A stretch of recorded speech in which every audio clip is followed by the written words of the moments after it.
toca fer, és a dir, quan vam crear el que és el rescat, vam anar programant i a mi em semblava ideal poder fer una xerrada sense que hi hagués ni vi ni menjar, una xerrada d'una hora més o menys, que és el que durava abans que sortim a fora a gaudir dels plats i dels vins, de com nosaltres, parlant en plata, parim un maridatge, com fem un maridatge, per què? D'acord? Com arribem a poder-lo desenvolupar. D'acord? Llavors ens vam dir, traiem la paraula maridatge perquè al final de la paraula maridatge se n'ha abusat tant i se n'està abusant tant que potser que comencem a parlar d'alguna altra manera. Hi ha gent que li diu harmonia, nosaltres hem dit combinar. Com podem combinar un plat amb un vi, tot i que és la paraula maridatge pel mig. Però critico des d'aquí, aprofito per criticar a la gent que desvirtua la paraula maridatge com a tal, d'acord? Quan estan parlant d'un maridatge musical, quan estan parlant d'un maridatge quan realment no hi ha un treball paral·lel, d'acord? Llavors, la xerrada d'avui, que va carregant, la xerrada d'avui comencem amb un apartat de com combinem, d'acord? Com combinem els plats amb els vins. És molt important dintre del coneixement. Heu vist ara l'Àlex i en Quim, els dos estaven completament compenetrats i sabien què hi havia cada plat, no? Sabien no només els ingredients, sinó que les coccions, i arrel d'això també saben les textures, d'acord? I com se comporta aquell aliment dins de la boca. És molt important per poder combinar, per poder maridar, has de conèixer no només el vi, sinó que també el plat. Quins tipus de maridatge podem trobar actualment, a part de conèixer el plat i els plats que cuinen a casa nostra o al nostre restaurant i els vins que tenim a la nostra carta, quins tipus de maridatges podem fer, d'acord? Al final, el que us explicaré jo és el que he estat desenvolupant des de l'any 2000, que vaig començar a treballar amb l'ajudant de sommelier, d'acord? Estem al 2019 i continuo pensant de la mateixa manera i fabricant el maridatge de la mateixa manera. He anat guanyant experiència per sort amb el temps, però és una cosa que vaig aprendre l'any 2001, d'acord? I que em sembla molt important poder-la transmetre. I després una part final que jo m'agradaria o vull parlar de que moltes vegades quan tastem un vi i trobem una imperfecció, una part que no ens agrada del vi. Aquesta part que no ens agrada del vi també la podem aprofitar per combinar, d'acord? També la podem aprofitar per fer un maridatge. I això només és fruit de que tu estàs treballant en un restaurant, arribes a un restaurant nou i trobes X ampolles que estan comprades del sommelier que havia hagut abans, de la persona responsable que havia hagut abans. Aquelles ampolles s'han de moure, perquè tu vols implantar la teva manera de treballar dintre d'aquest restaurant. Llavors, si s'han de moure, una de les maneres és aprofitant, igual no està bé, té un punt de volàtil, perquè és un vi que està evolucionat, o és un vi que normalment el tens més jove i ara està en un moment ja d'oxidació. Doncs aquestes imperfeccions també les podem aprofitar inclús, que potser seria l'última part, seria, com us dic, aquesta arribada dels darrers temps és aprofitar no només el que jo coneixo, sinó el que hi ha en un lloc on vas a treballar, aprofitar-ho per també treure-ho o també oferir-ho. Vinga.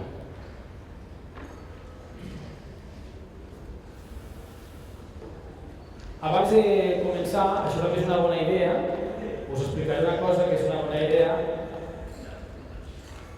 per quan tu també arribes a un lloc o quan tu vols construir una carta de vins, d'acord? No vull solapar més al Bernat perquè ell fa la seva part de xerrar sobre fer una carta de vins, però sí que és important que tinguem com més dades millor del que estem fent. I per tindre com més dades millor, doncs, si volem, podem agafar tots els vins del món i classificar-los en 12-14 famílies. I això és molt important després també a l'hora de pensar, no només en tu tens un equilibri entre la teva carta de vins, sinó que també en pensar en quan vols construir un maridatge. Llavors, nosaltres, si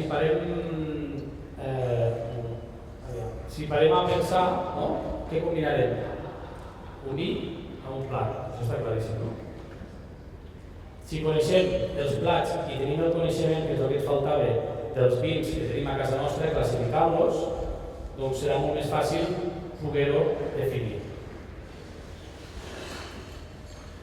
Aquí hi ha les diferents famílies de vins que és una proposta, és una manera de treballar, una manera de fer.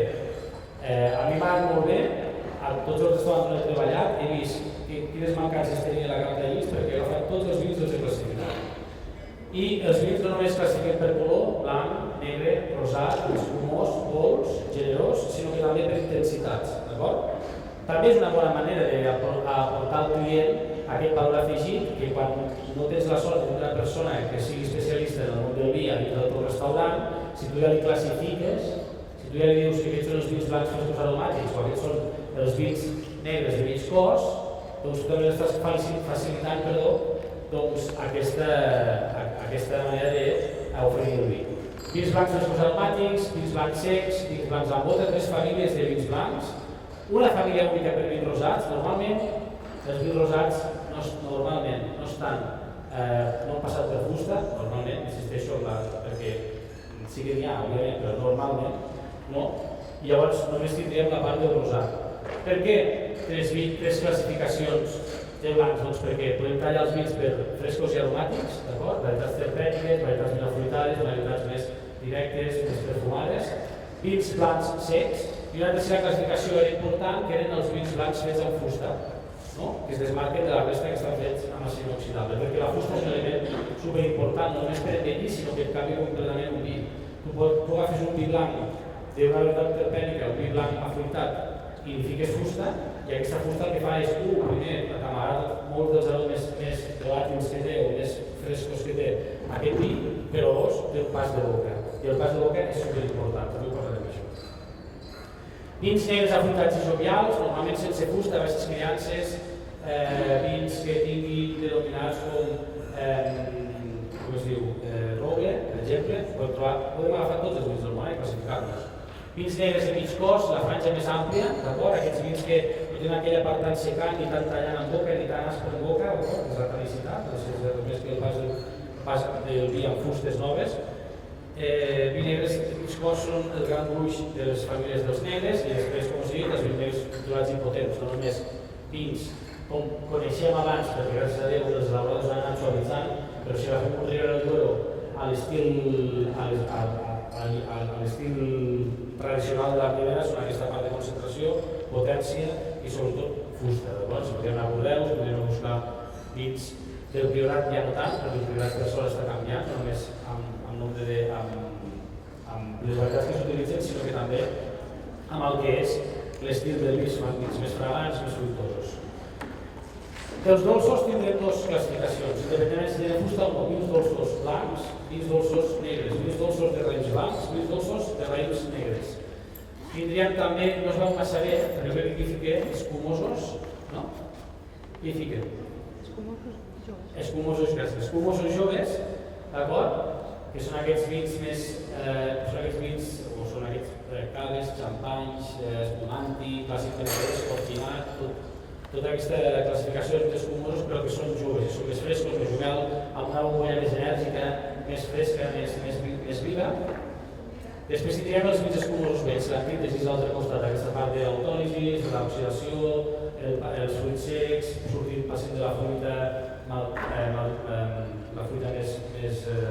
més jove o més verda, a fruites més confitades i més madures, inclús orellanes, fruits secs, etc. I molt important, també els generosos són vins, i també fem els generosos joves, no que siguin només de Jerez, Fino o Manzanilla, d'acord? Sinó que també podem trobar els dolços, els grans generosos del patrimoni català, els generosos que tenim a casa nostra, uns que són més fàcils de veure i els altres que han envellit. Aquestes són totes les famílies dels vins que podem trobar. Sabem com està cuinat un plat? És que és pura lògica. Sabem com està cuinat un plat? Sabem com és aquell vi, com es comporta, i després no és que només hi hagi aquestes dues, o sigui, no és que aquestes 12 classificacions jo me les inventi, jo miro, jo penso, bec i dic, ostres, si hi ha un vi que és fet amb un Sauvignon blanc i un altre vi fet amb Verdejo i un altre vi fet amb moscatel i ficat amb sec català i els altres són de fora però tenen aquestes similituds, perquè no ens juntem. I així és com tu vas construir una mica la classificació, no? I després passa el mateix amb els negres i els generosos. I si tu coneixes el plat, coneixes el vi, i el coneixes bé, què està passant, què et fa aquell vi a la boca, aquell fragant, etc., i coneixes bé aquell plat, la textura, doncs pots construir un maridatge. La importància del pas de boca. Per què parem expressament a parlar de la importància del pas de boca? Perquè, tot i que el nas, quan parlem de vi, tot i que la part del nas sigui la part més divertida, perquè és la sorpresa quan jo també, com tots els que estem aquí, jo també vaig a tastos, també vaig anar quan començàvem en aquest món, jo anava en un tas, m'orava i diria això a favor de maduixa, i quan la persona que estava presentant el vídeo que té maduixa, un gallifante per la meva, saps? Un positiu per mi. Clar, això és aquesta part més que t'enganxa, no? Que tu estàs desxifrant una manera de parlar que es posa en comú amb un grup de gent i que tu al final et fiques d'acord perquè Déu tots que hi ha aquella tipologia de nomes. Però realment, quan estem parlant de maridatge, el que és més important de tot, per mi, des del meu punt de vista, això és una opinió personal, tota aquesta història és una cosa més gran.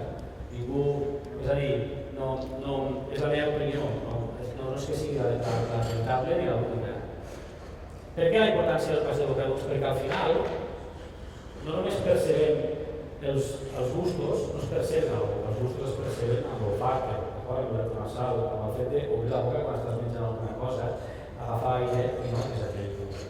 Però sí que em sembla superimportant els passos de boca perquè treballant, o sigui, sapiguem realment el que hi ha, aquesta altra part del maridatge que no és tan, que és més física, que no és tan subjectiva, que és la textura del vi, la textura, el quin gust té el vi i la textura del plat, pots acabar de perfilar aquesta combinació que estàs treballant. Era una mica ràpid perquè m'han dit que tenia poc temps. Bé,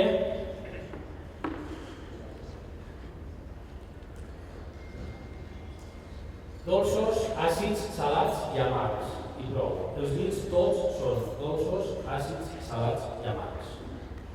Si nosaltres tenim un vi dolç i volem combinar-ho amb un producte dolç, tindrem una tipologia de maridatge. Si nosaltres tenim un vi dolç i volem combinar-ho amb un producte salat, tindrem una altra tipologia de maridatge. D'acord? Però són dos maridatges. Ara entrarem més detall. Però és important. Jo encara em quedo sorprès, perquè ja sé que passa per davant, em quedo sorprès perquè sé que aquesta última família hi ha molta gent que no, parlo del públic final, molta gent no l'entén. Dolços, està clar, els vins dolços, un moscatell, una garnatxa, àcids, doncs aquest verdejo que parlàvem, parlem de genèrica, aquest verdejo, aquest sauvignon blanc, amargs, doncs anem a buscar les sensacions més amargues, darrere de boca, aquesta part dels vins negres, aquesta potència, contundència, i la part salada. Hòstia, els vins també són salats? Sí, són salats. I quins són els vins salats del nostre territori més abarcant-ho a nivell global? Doncs serien o els vins que estan fets amb una criança oxidativa, d'acord? Un generós o un vi ranci sec, té aquestes notes salines, però també els vins que estan fets amb terreny calcari. Els vins que tenen terreny calcari, normalment, una característica aromàtica és aquesta part salada. Quan tu, amb un xarel·lo plantat al Garraf, que hi ha una part important de calcari, li dones a un client i dius que aquell vi salat, com que té acidesa al vi, no ho nota. Ara, quan tu agafes un vi generós sec i li dones a un client, llavors sí, no m'agrada, és amarg, no saben definir, no saben desenvolupar. Jo penso que aquí dins també tenim aquesta evolució. Si nosaltres agafem un extraterrestre, li portem a la Terra i li expliquem que això que entra a la copa és sucre ben fermentat i que hi ha uns microorganismes que es dediquen a menjar el sucre i després l'alcohol, d'acord? I s'ho fica a la boca i diem que les papil·les gustatives tenim a la boca podem percebre el dolç, el salat, l'àcid i l'amarg. L'evolució del gust és aquest, dolç, molts de nosaltres hem començat amb els vins dolços. Després passem amb els vins més àcids, amargs, però a la part final encara no hi hem arribat. La gent té clar que vol dir un vi dolç, un vi àcid i un vi amarg, però a la part final no hi hem arribat. Per què? Perquè no hi ha tantes referències amb aquesta característica i dos, perquè és el gust final. Però si sabem que tenim un plat que està cuinat d'una manera amb una tipologia de vins que sabem com estan fets i que tenen uns certs sabors, doncs podem començar a jugar. Aquí podem començar a jugar. I per començar a jugar, bueno, això és el que us he explicat abans també, tot el tema del saber quin és l'element principal o les textures, saber el que hi ha a cada plat, com està cuinat i sobretot quins són els sabors final. Nosaltres hem menjat ara fa poc una mica de foie gras amb anguila fumada, d'acord? I la fruita blanca. Combinació brutal. Teníem una part de greix, brut, teníem una part de fruita, dolç, i teníem una part de fumat, d'acord? Doncs per aquí, per maridar, l'Àlex ha decidit buscar aquest vin més rústic, buscar aquestes notes més confitades que podria recordar la fruita, la part de la cervesa del vi que respectava i contrastar la part del greix, i la sensació vegetal fumada per l'anguila. Maridatge correcte, bé, perfecte. Però clar, hem de saber tot això. Hem de saber. Saber quin és l'element principal, quin és el sabor que predomina, perquè al final, si tu fas un arròs d'espardenyes, un arròs de gambes, no hi ha dos gambes, però hi ha arròs de gamba. M'explico?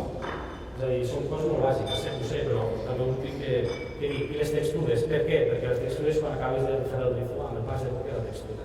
Si tu tens un vi que està fet amb mares, amb lies, i aquestes lies que tenen aquesta deliciositat al vi, doncs el dia que tu tens, no sé, un gazpacho o una emulsió d'una fruita blanca, doncs ja pots combinar-ho amb aquest xarel que tens fet amb lies, perquè al un costat la fruitositat i el volum i la fruitositat per l'altre.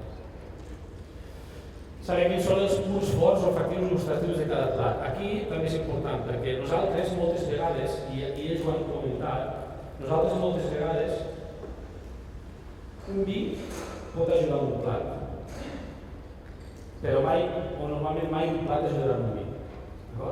Un vi tu pots ficar-lo en un plat perquè ressalti més un sabor o l'altre, perquè tu vulguis, però al final el plat és el plat que és i té el sabor que té. Però tu depèn com juguis amb el vi que li fiquis, el que pots és ajudar a que aquell plat millori, pugi. I després també l'estructura, ja no sé que aquí a barrejar-ho amb les estructures de menú, menús degustació o dos plats o dos cops, una copa de vi blanc o una de vi negre, o tens l'ordre correcte per poder-ho, tot això que estic comentant, per poder-ho lligar d'alguna manera. Què vol dir maridatge? Doncs maridatge vol dir que és un casament, una unió o un enllaç. Llavors, sempre normalment entre un producte sòlid i un producte líquid. Hi ha un altre tema també important a ressaltar.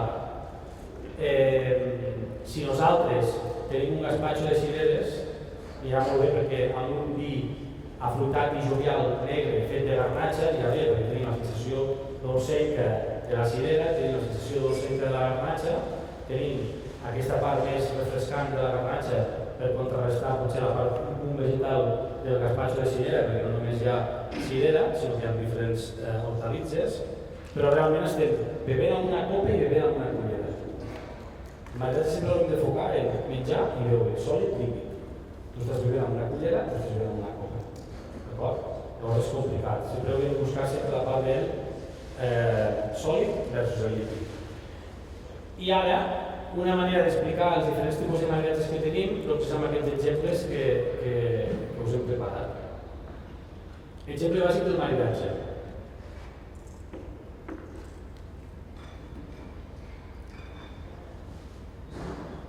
Vindran després, perdoneu.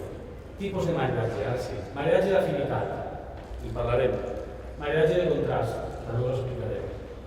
Maridatge de paisatge, maridatge de costum, inclús podem arribar a crear un plat a través d'un vi. Nosaltres tenim qualsevol dels vins que teníem ara abans tastant-los, si l'analitzem bé, serem capaços de buscar un plat que sigui el maridatge ideal, el maridatge perfecte, perquè com que al final només estem parlant de sabors, textures, temperatures, passos de boca, etc., al final podem agafar productes que ens vagin bé per aquests sabors, textures, passos de boca, etc. I aquests 5 tipus de maridatge, a priori, els 2 tipus de maridatge que tindrem més quantitat sempre seran o els dos bàsics seran el maridatge d'afinitat i el maridatge de contrast. Això què vol dir? Ara us ho explicarem. Per això es pot liar la troca, és a dir, tu no només pots tindre amb un element, o sigui, jo és fàcil d'entendre. Maridatge de contrast, per exemple, tenim un formatge blau. Com és un formatge blau? És salat, potent, amb aquesta peculiaritat aromàtica del perfil rocaforti, amb aquest pas de boca de més textura, més enganxifós, més làctic. I si volem fer un contrast, hem de buscar un producte que sigui dolç, que sigui dòcil, que sigui proper, que sigui fàcil de veure, però sobretot que tingui la capacitat de contrarrestar els altres elements que hem trobat en aquest formatge blau. Però ara, si volem fer un maridatge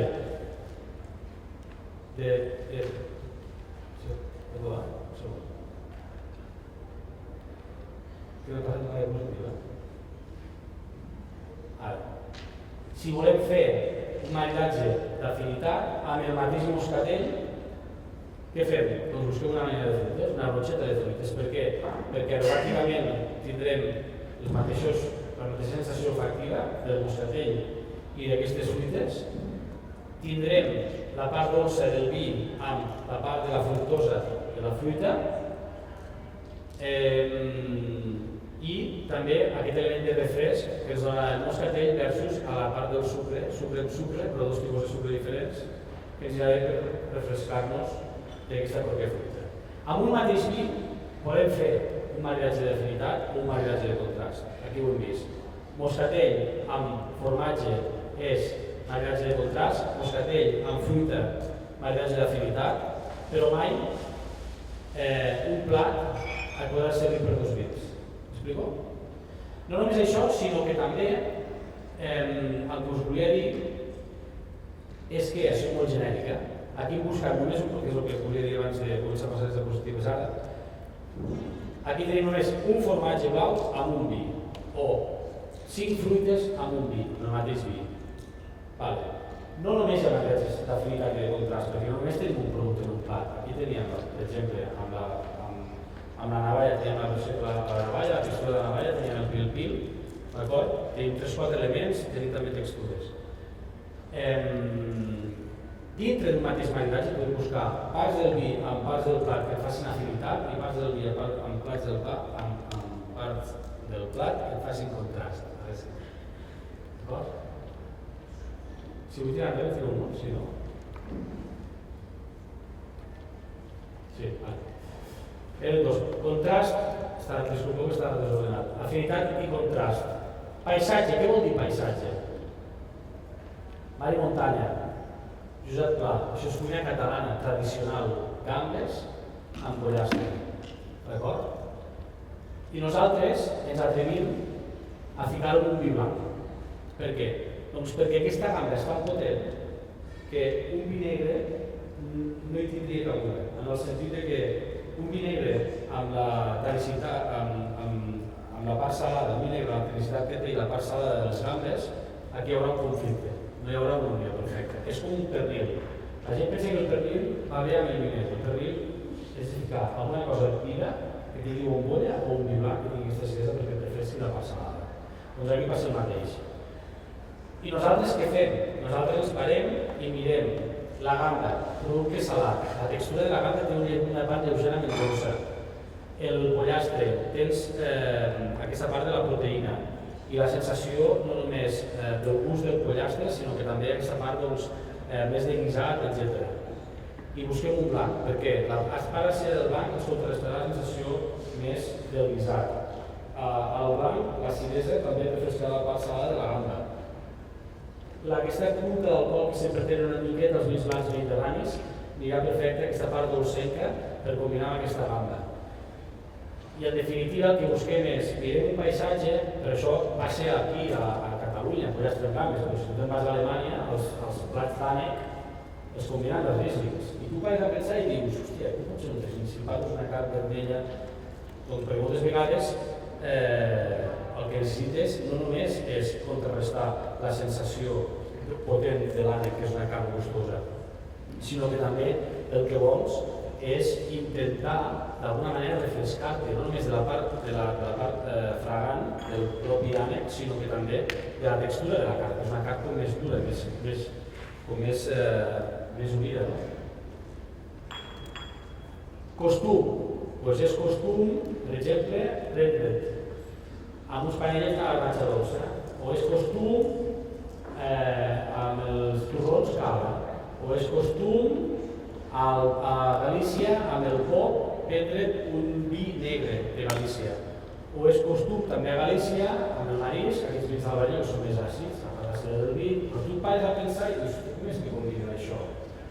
I ho combinen i després penses i dius, que clar, si tens la part salina i la textura d'aquest fruit de mar i tens l'acidesa del vi, aquesta part més elèctrica, més, no només és costum, o sigui, tu pots inspirar-te buscant què fan en un territori, però després, si estudies bé el que han fet, tu t'ho pots portar a combinar amb coses aquí. El del panellet concretament, sí, podria ser a moscatell o garnatxa dolça, em vull ficar una copa de garnatxa dolça. Per què? Doncs perquè la textura del panellet, que és una textura no potent, però sí és especial, que és aquestes farines de fruit sec, necessita una mica més de concentració, no tanta acidesa, sinó concentració. La part dolça és per combinar, no només amb el panellet, amb el fruit sec, sinó que també amb aquesta acidesa que hem ficat aquí nosaltres. Després nosaltres podem pensar, hòstia, si a Galícia pel pop li fiquen el vi negre, hòstia, per què no provem nosaltres amb una tonyina ficar-li un vi negre? No? Llavors, quan tu vas construir i tu vas veient que hi ha diferents maneres de poder-ho, però són també palanques que fan servir a tu tant el maridatge de costum com el maridatge de paisatge, que et van bé per després reflexionar i poder definir altres maridatges. Com anem de temps? Es queda una mica? Una molt ràpida. Val. Aquí ho hem deixat tot. No us he volgut ficar cap il·lustració, perquè tampoc el que podem és condicionar-ho, però sí que podem ser capaços de que tinguem un vi, puguem crear un plat. Normalment els vins tenen aromes, aromes a fruita, blanca si és blanc, negre si és fruita negra si és negra, a espècies, si són vins més joves i espècies més fresques, si són vins més evolucionats, més envellits, aquestes espècies són més seques. La fruita, si és un vi més fresc, serà més fresca, si és lògic de tot, si és un vi més fresc serà més fresca, si és un vi més evolucionat serà més madura. També tenim herbes aromàtiques, el perfil d'un vi blanc té una tipologia d'herbes aromàtiques que no té d'un vi negre, però tots en tenen. I després, depenent de si està fet amb fusta o no fusta, podem buscar aquesta part de textura, que la podem fer proteica o no, podem buscar parts, si el vi té un punt salat, parts salades, etc.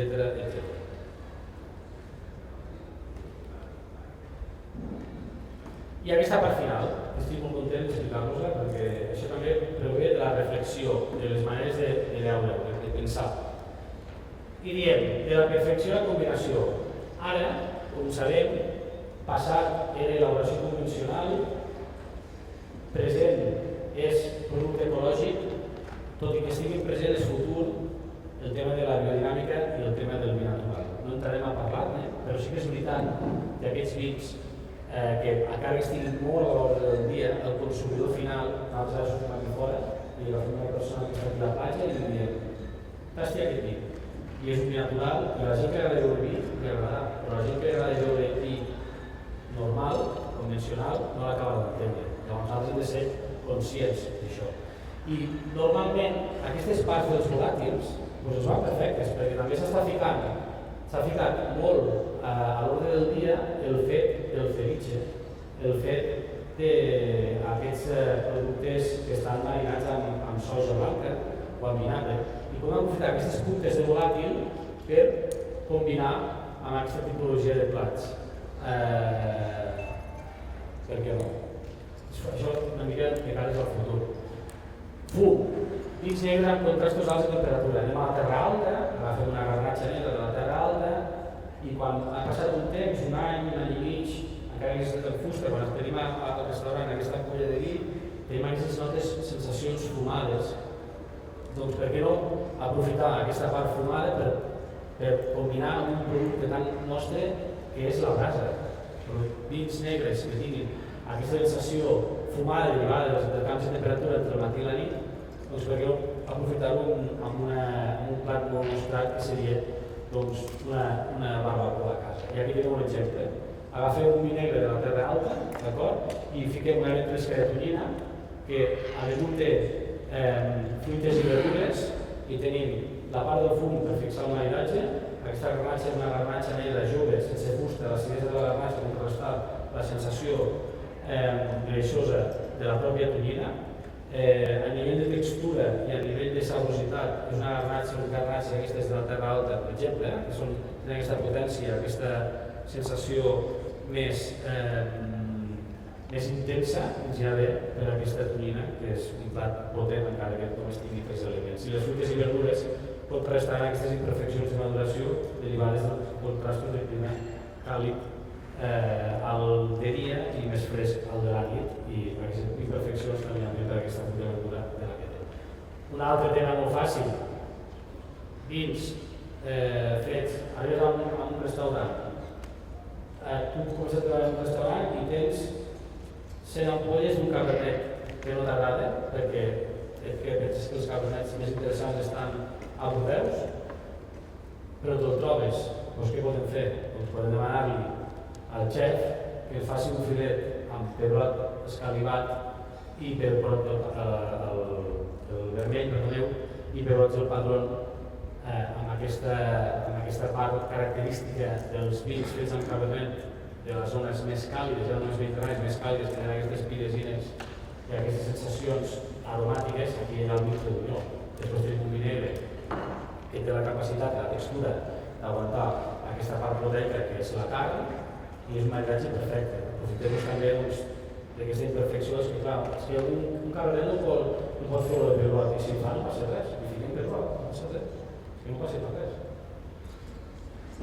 Una de les coses que ens hem trobat últimament, el Sauvignon Blanc és una varietat de raïm que quan té uns anys d'evolució té una altra característica vegetal molt important, que és l'espàrrec, l'espàrrec pla. I si aquest mateix Sauvignon Blanc està fet amb un terreny calcari i ha passat temps, per què no fem uns espàrrecs només escaldats amb una mica de caviar? La sensació sòlida del plat, la sensació sòlida del vi del terreny calcari, la sensació aromàtica del plat, la sensació aromàtica del vi, perquè l'evolució és de l'últim que hem descobert, que dona aquesta nota d'espàrrec, i al ser un vi blanc, el vi blanc sempre té una cosa en el seu ADN que els vins negres no tenen tant, perquè els fiquem en fusta, és l'acidesa. Aquesta acidesa refrescada la textura de la propi espàrrec.